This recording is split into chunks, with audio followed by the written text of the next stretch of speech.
And what's up, everybody? It is Izzy, and we are going to get into Q&A number 92 today. I'm sorry for not putting up a new question box, but I have like 30 or 40 questions that I still haven't answered from the last two. So I'm going to catch up on those, and then next time I go into train, which will be on Friday, we can get a new question box going. And here's a physique update at 240 pounds.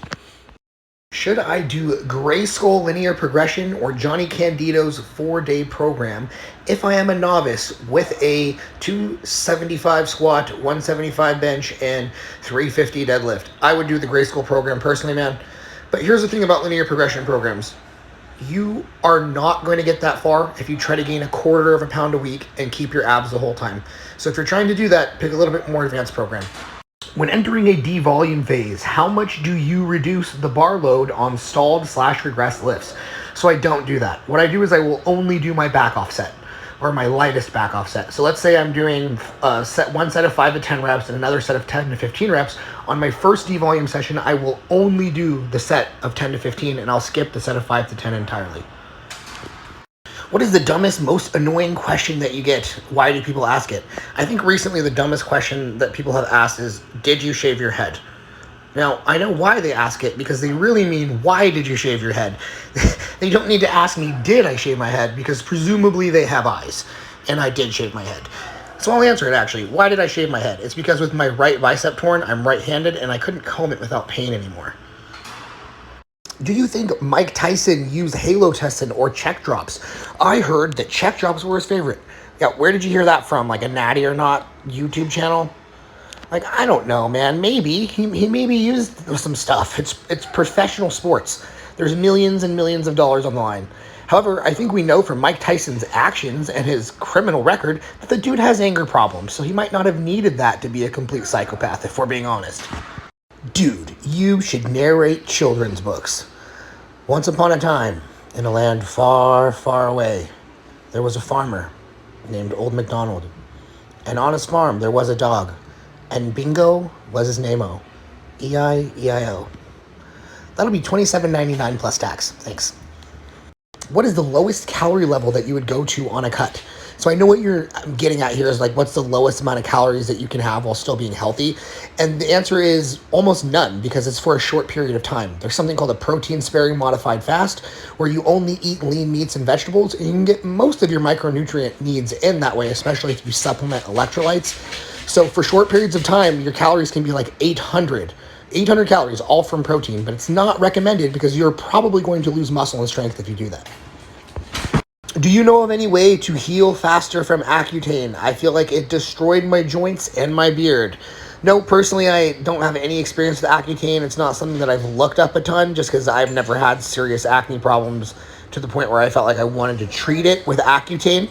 That said, I mean, if you're enhanced, some human growth hormone just above replacement levels could definitely help get some water back in your joints and help with hair growth, although that might be a bit of an extreme measure, as most of that will just take care of itself with enough time off Accutane.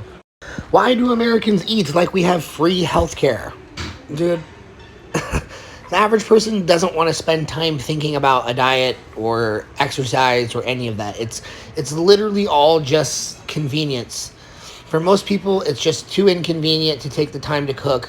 It's too inconvenient to buy food that requires more than pressing a couple buttons on the microwave. And so they don't do it. It's not like they're thinking about long term and then just deciding to make a poor choice. They just don't think about the long term. Do you have any experience with ashwaganda? It seems to have a positive effect on hypertrophy. No, it's just another one of the dozens of supplements that has equivocal support in the research, like a study here or there that shows it might do something to reduce stress, and then other studies that show no effect at all, and then people make entire supplements based off of one study. So I am personally not going to spend $40 to $60 a month on a supply of supplements for something that might work. If you feel differently about it, give it a shot. For me, I already spend enough money on health supplements and shit. It's not worth it. If a movement isn't progressing, how do I know if I need more sets, less sets, more rest, deload, etc.? So the only basic heuristic that I can give you, because every situation is different and you need someone with knowledge to look into it in depth to get the correct answer, but the best heuristic is this. If you are actively regressing, meaning that you added a little bit of weight and you lost 2 reps or more, you need more rest. If you're sticking in the same spot, add more sets. If you do real sports, how do you maintain max muscle mass and strength in season? Trick question, you don't. And the reason for that is you usually won't be able to recover from a maintenance dose of training volume in the gym while also playing your sport and doing all of the practices that you need for your sport. So you can do as much training as you can recover from while still emphasizing practice and games. And usually that's not enough to fully maintain, so you lose some mass and strength in season. Since you normally do one all-out set, no I don't, that's incorrect, how come you don't use drop sets? Because you have to consider volume like alcohol at a party, okay? If you don't drink anything, you're not gonna feel shit. If you have just the right amount, it's gonna enhance your social experience, make you feel loose, make you say a couple dumb fun things, and if you have way too much, you're gonna get blacked out and throw up. Get the dose right. What is your opinion on doing radial and ulnar deviations for forearm hypertrophy? Listen, there's nothing technically wrong with doing these little obscure movements like this. And if you truly wanted to maximize forearm hypertrophy and hit it from every angle, you could do that. But the problem is that a lot of you just need to focus on the basics and get really strong at the basics. Like you're not strong on regular curls, reverse curls, and hammer curls, and you want to go in the corner and do some weird obscure exercise when you should be obsessing about getting strong on basic curl variations instead. Do you think bodybuilders can benefit from doing strength blocks to lift in heavier rep ranges later? So that works, and it absolutely works. You can do a strength block and lift in heavier rep ranges in a subsequent hypertrophy block. But the real question isn't whether or not it works or if it has benefits. The real question is if that gives you more hypertrophy than just running 2 hypertrophy blocks in a row. And from the answers that we have in the literature currently, the answer is no. 2 hypertrophy blocks in a row is better. Should the concentric portion of calf raises be performed slowly to avoid the Achilles tendon taking over? No, the Achilles tendon stores elastic energy. So if you don't want the Achilles tendon to store elastic energy and contribute to the lift, don't bounce, right? That's the function of the Achilles tendon, is to help you in plyometric type motions when you're running and jumping, and storing elastic energy when you do bouncing motions. So just pause your calf raises in the hole.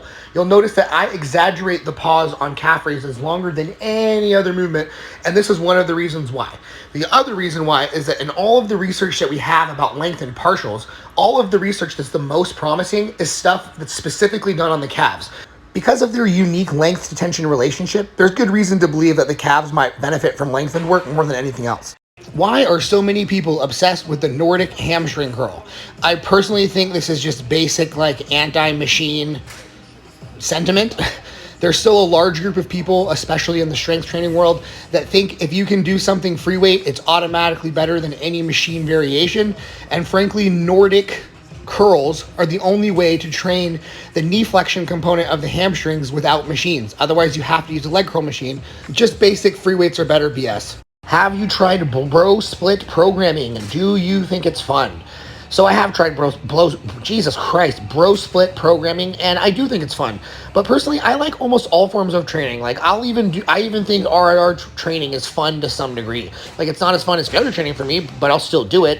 Here's the thing about me and training enjoyment. I enjoy progression above all else, and there's a handful of movements that I care about progression on more than other movements.